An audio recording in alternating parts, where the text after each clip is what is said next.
I've been thinking a lot about the concepts of manifestation and like the law of attraction of sort of having like positive energy begets positive energy, negative energy attracts negative energy. Mhm. Is there like some neuroscience behind that? I know you talked about how our brain wiring could sort of change with, Mhm. changing our mindset.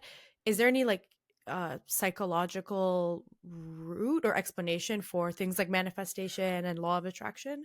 I would say, there's certainly research again that shows that taking a positive mental attitude and that internal locus of control is beneficial and it changes the way that our brain is wired, right? Because again, if you just think about those kind of default networks, and it's really like the path of least resistance, where you've got the strongest connections in your brain, is where your thoughts tend to go. So, I would say that, I don't know that there's research necessarily that shows that, oh, people who I would hypothesize there probably is, but that people who think more positive have more positive things happen to them.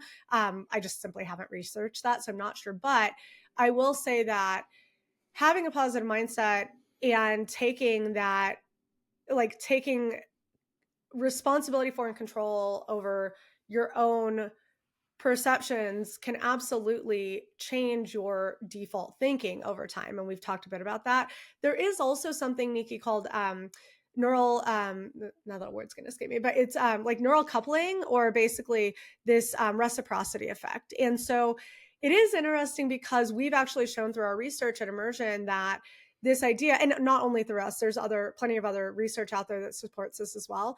This idea of neural coupling is, if my brain is all into a conversation, then it's likely that the person I'm having a conversation with is also all in.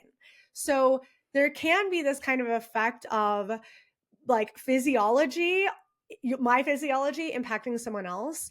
And so I would say, without having done the research myself, I would hypothesize that you might see, some cases where, again, because you go out in the world with a positive and optimistic view, that has an impact on others, and then those lead to positive things.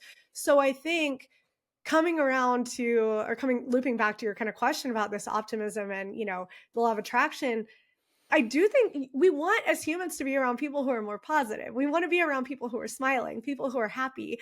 Unfortunately, people who suffer from depression and anxiety disorders sometimes are the ones that suffer the most, because not only are they experiencing this kind of negative cycle, but also they're not as enjoyable to be around. And so it creates a challenge for the network that they so much need to come and support them. So apologies, that was kind of a long answer to say, I do believe, I don't have the data to back it up, and being a scientist, I'll always caveat that, but I do very much believe that, at least in my own life, I've seen the evidence of that. And it feels as though, based on what I know about, our tendency to want to be around more positive things as humans, that yes, I would expect there's probably data showing that there's a relationship there.